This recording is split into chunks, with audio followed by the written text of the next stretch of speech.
Será que cada país tem a reforma tributária que merece?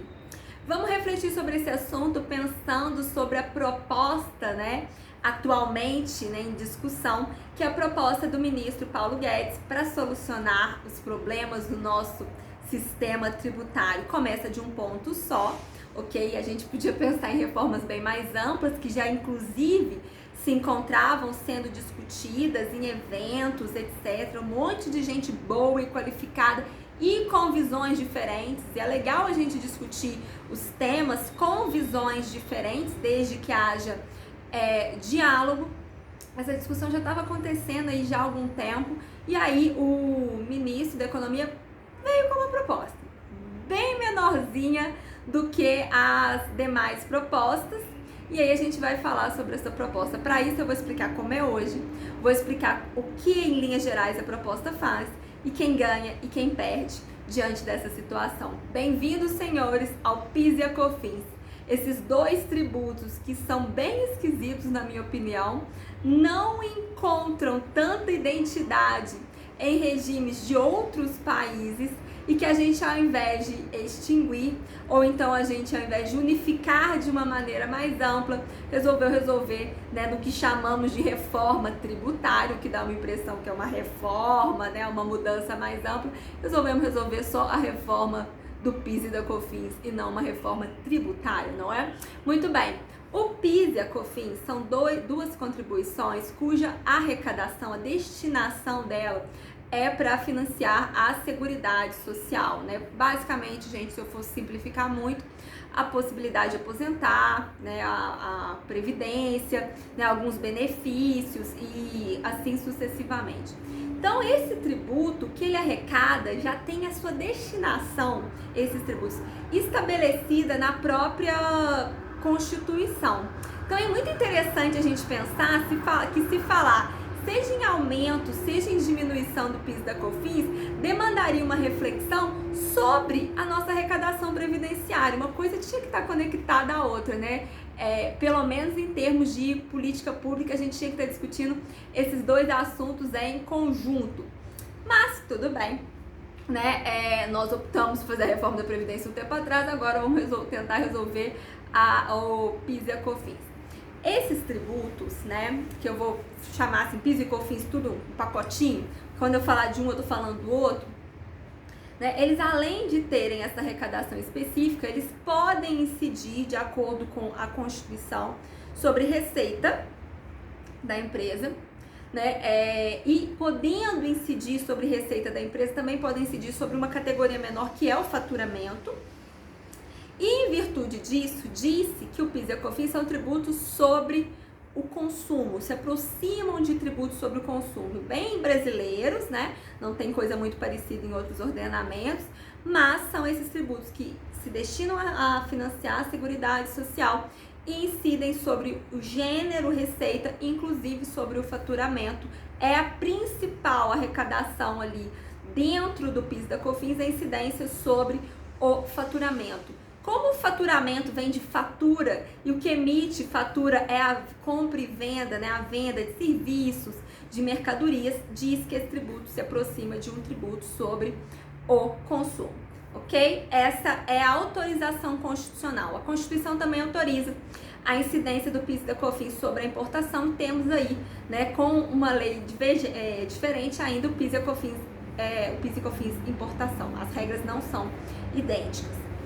Bom, o PIS e a COFINS se dividem no PIS e COFINS não cumulativo e no PIS e COFINS cumulativo, tá? E o que isso significa?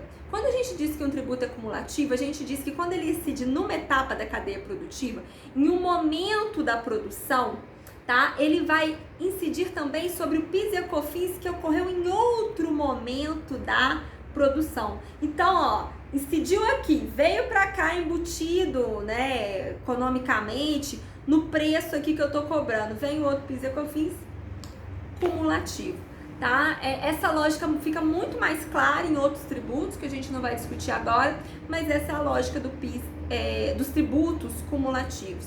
Para isso, já há bastante tempo, uns 50, 60 anos, uns 70 anos, né, a gente tem discutido a não cumulatividade. E a não cumulatividade busca justamente evitar incidência em cascata, ou seja, tributo incidindo sobre tributo. Por isso, nós criamos, né, o PIS e COFINS não cumulativo, tentando viabilizar que tributo que incide sobre uma receita que vem do consumo, vamos dizer assim, fosse não cumulativo. E aí, criamos o PIS e COFINS não cumulativo. E o que fizemos?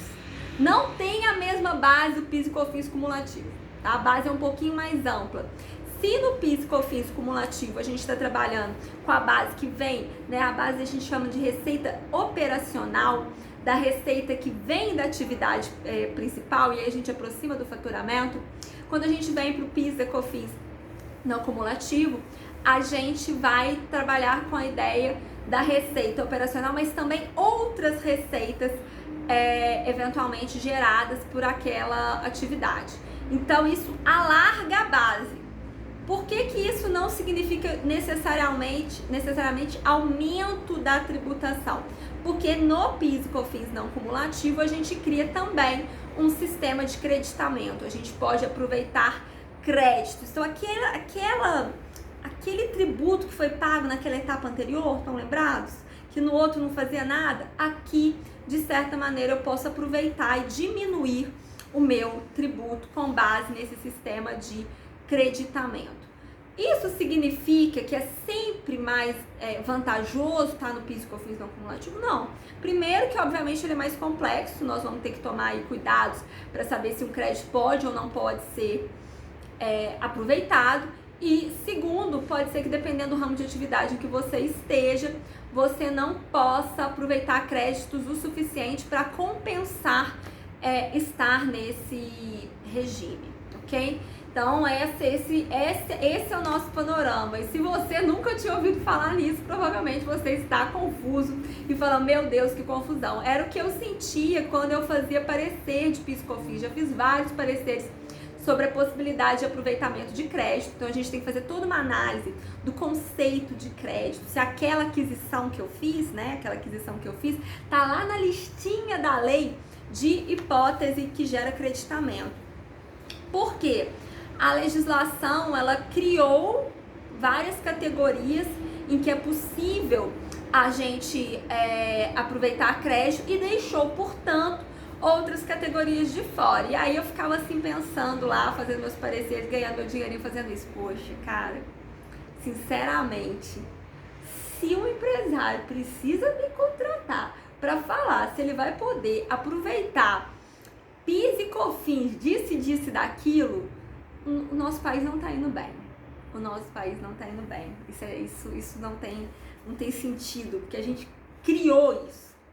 É claro que a tributação, ela sempre vai ter uma dose de complexidade, e na medida em que a sociedade se torna mais complexa, a gente vai lidar com maiores complexidades, mas não tem os pontos que a gente é inspirado, tá, gente? Tem alguns pontos que nós somos inspirados.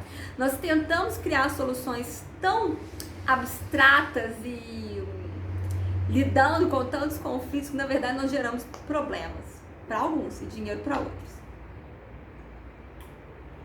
Bom, então esse é o cenário. Então o que acontece diante desse cenário? Nós estamos diante de complexidade, né? São 2 tributos, né? E ainda tem o PIS e COFINS importação. Estamos trabalhando com 3 leis só no PIS e COFINS não cumulativo. Ainda vem a legislação do PIS e COFINS cumulativo. A legislação, que me perdoe quem fez, mas eu acho pessimamente sistematizada. Lei tem que ser clara para ser aplicada, né? E embora seja muito difícil a gente criar leis que não geram ambiguidade, a gente tem que criar sumário de lei, entendeu? Você tem que pensar, isso tem que vir antes disso, tem que sentar e organizar a sua mente. E sinceramente, 4 leis para tratar desse assunto, enfim. Bom, e aí o governo veio com a reforma de unificação do PIS e da COFINS e criar a contribuição sobre bens e serviços. Comparativamente, o que nós vamos ter? Primeiro, né, a unificação. Segundo, seria um tributo só não cumulativo e teria maiores hipóteses de aproveitamento de crédito, teria menos restrições. Positivo. Unificação. Positivo. né? Mas quais são as polêmicas que isso gera, né? Polêmica isso gera o seguinte: isso realmente vai diminuir a complexidade, mas a gente tinha que diminuir a complexidade muito mais, né? Segundo, hoje nós estamos em uma migração da nossa economia, de uma economia do que se tocava para uma economia para o que não se toca. Ou seja, nós estamos migrando de mercadorias para serviços. E justamente quando a gente trabalha em serviços, a sistemática de aproveitamento de crédito não tem tanto sentido, tá?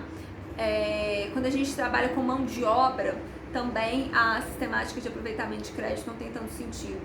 Pelo menos, né, historicamente, nós não criamos uma solução para evitar a não cumulatividade na prestação de serviços, se a gente puder falar dessa maneira.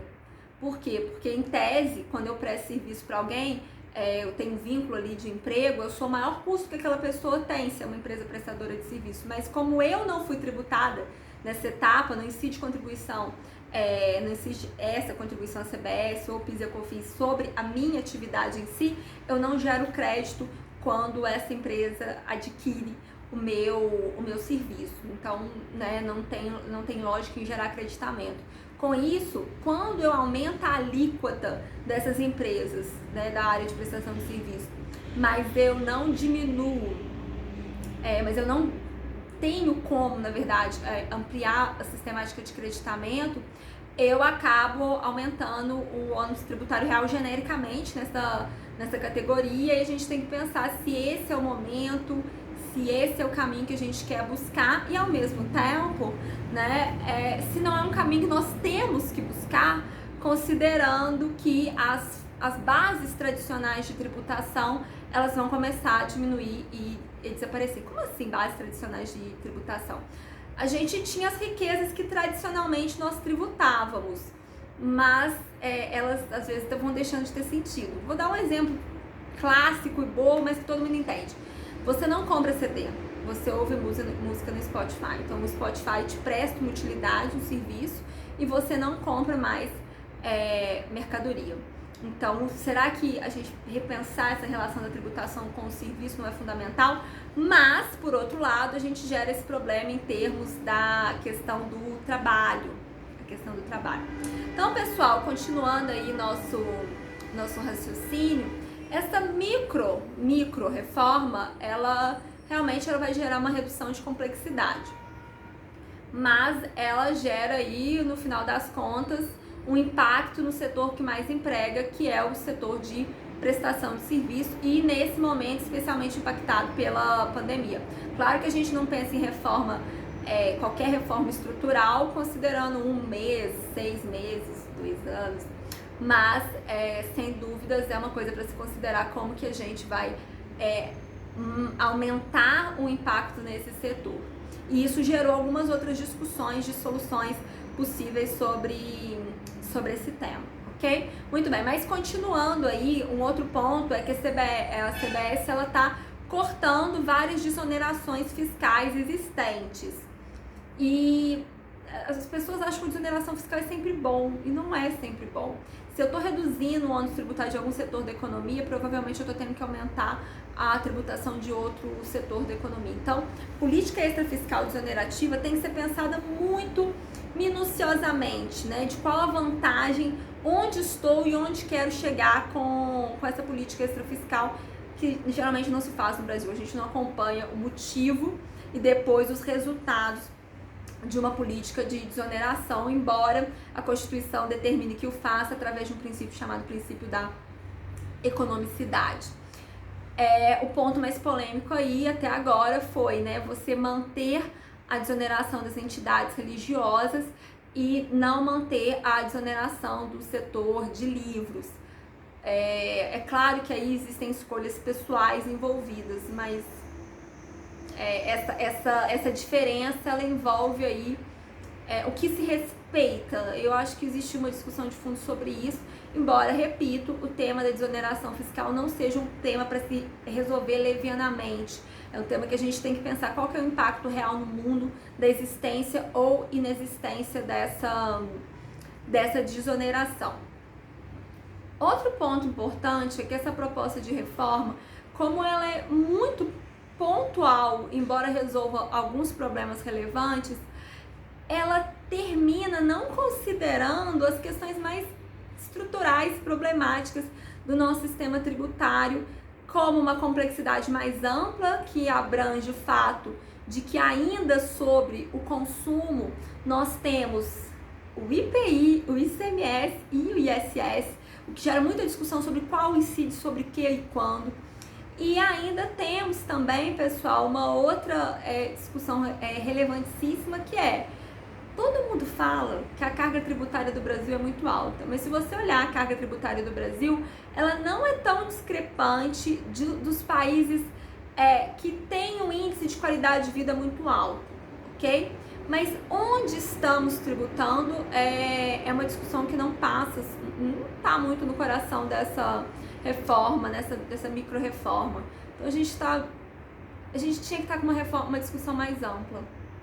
Nesse momento histórico, que a nossa relação e a importância do Estado como garantidor, né, o Estado como garantidor, eu não estou falando que a gente não tem que privatizar nada, eu não estou falando que o Estado é perfeito, eu estou dizendo que a vida tem uma insegurança, né? A gente não sabe que dia que alguém come, sei lá, um morcego e põe em teste todo o nosso sistema econômico, né? Foi isso que aconteceu, de certa maneira, bem simplificado.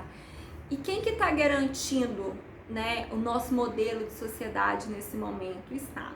Então, você pode gostar ou não gostar do Estado, mas eu duvido que você quer virar hippie e morar no meio de uma floresta sem nenhuma ligação com o Estado. Nenhuma.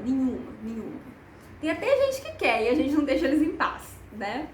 Mas se essa é a perspectiva, né, se a gente precisa repensar a nossa relação do Estado e do Estado com a gente, será que estar discutindo esse ponto só é o suficiente? Ou a gente não tinha que estar dando a cara a tapa e pensando em reflexões muito mais profundas?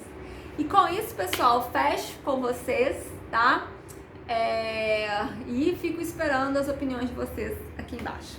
Tchauzinho e até a próxima.